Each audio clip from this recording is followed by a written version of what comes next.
G'day and welcome back to another fountain pen review. In this video I'll be reviewing the pen I've got with the finest nib. It's this one. It's the Pilot Penmanship. It's quite a nice pen. It comes in two different styles, or when you pull it out it just comes in a bag with the cartridge. It comes in two different styles. It comes in the black and red, and it also comes in the demonstrator. I actually have both. I've actually got two of these black and red ones. I'll probably be giving one of these away shortly. But with the black and red, the only difference is that the side parts where you can grip the cap is red and the rest of it's black. Aside from that, the rest of the pen is the same. I'll be reviewing this clear demonstrator as this is the one that I use.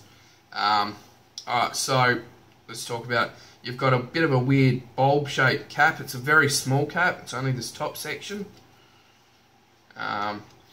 You've got these handles on either side which allow you to unscrew it. It's a very long pen. It's almost desk pen style. And then it goes from this thick section. It's got quite an unusual grip. It's got almost a triangular grip similar to the Lami's. And then it tapers down to a very thin end here with some little like grooves cut into it. It's quite a nice pen. It's got the thinnest nib I've got of any pen, including a Yamaha needlepoint. The pen can be posted quite securely, which you would only do really because you want to get the cap out the way and you don't want to lose it. The grip I found to be quite nice. It's got a round section in the bottom, and then on either side it's got points for you to hold your fingers. So that's quite nice. I like that grip. It does not, when you buy it, it does not come with a cartridge converter. It only comes with ink cartridges. But this is the cleaning cartridge out of a, can't remember what it was out of. It was Pilot something or other that I bought. It came with the cleaning cartridge. So I'll be using that today for the writing sample because I don't want to use a whole cartridge. All the threads are quite nice on it. They're all really well. I use one of these regularly at work for doing very fine lines. It's got a almost translucent nib on it. You can kind of see light through it, which is quite nice. And on this demonstrator you can see the entire feed and everything else that's inside, which is really cool.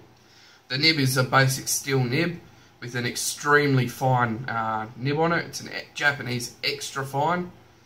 This blows anything out of the water that I have otherwise.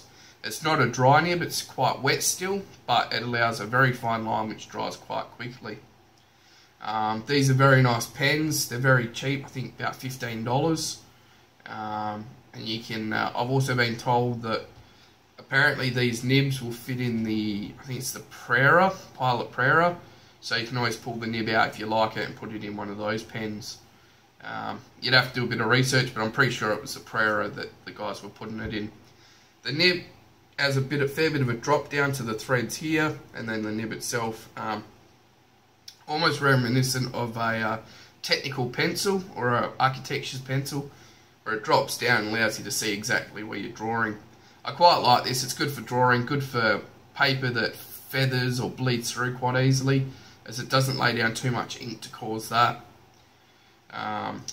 Very nice pens. Can't find anything wrong about them.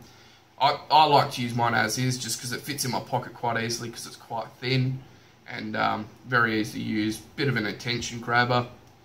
And yeah. So the dimensions for this are 149mm with cap. No cap, it's only 145, so it is a fairly long pen still. Posted, it's 151. The grip section is somewhere about 10-11mm. It's hard to gauge with that type of grip. The barrel is about 12mm. It's a very light pen without the converter in it, just a pen. It's only 8.3 grams with the cap and 6.7 grams without. So it is a very light pen, but it's long enough that you can quite easily hold it. I cap it just so I don't lose the cap, and very nice pen to use. I was surprised at how good quality these are, but then it's Pilot. Pilot's normally good quality. But yeah, I can definitely recommend these if you want a cheap pen that has a very, very fine nib on it. So I'll do a writing sample and I'll compare it to one of my needle points just so you get an example of how thin it is. Alright, cheers. We'll get to the writing sample. Okay, so we're going to do the writing sample for the Pilot penmanship. Just move some stuff around on my desk. Alright, so I'm currently using the Pilot converter in this one, and Parker Quink blue as well. So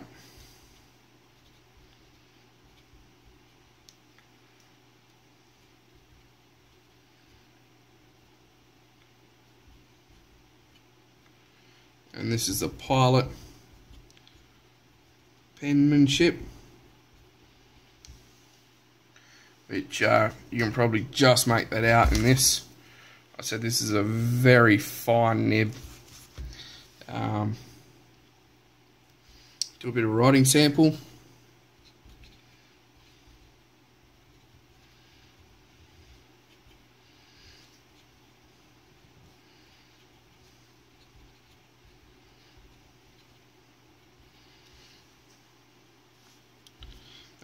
Line variation, there's pretty much none to be had, but you don't want real line variation when you're using a needlepoint. So this is the nib, if I can get it in focus. But yeah, it's quite a nice nib. I like these pens, they're well worth the money. And wetness.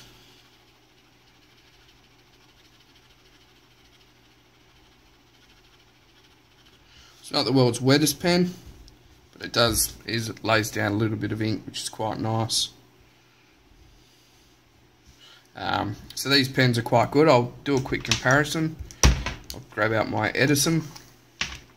This is the Masuyama needlepoint nib that I reviewed in another pen review.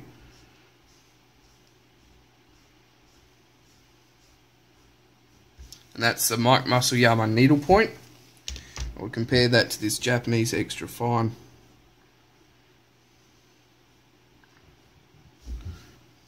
Don't know if you can see that, but this extra fine is probably about 2/3 the size of the Masuyama nib, which means you're getting a very, very fine nib, which is quite nice for the price. And it's fairly nice nib. It's not, you get a little bit of feedback, but that's expected from a nib this, I guess, pointy, thin, whatever you want to call it.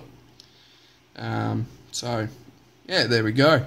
Quick writing sample for the Pilot penmanship, and alright, that's all for now.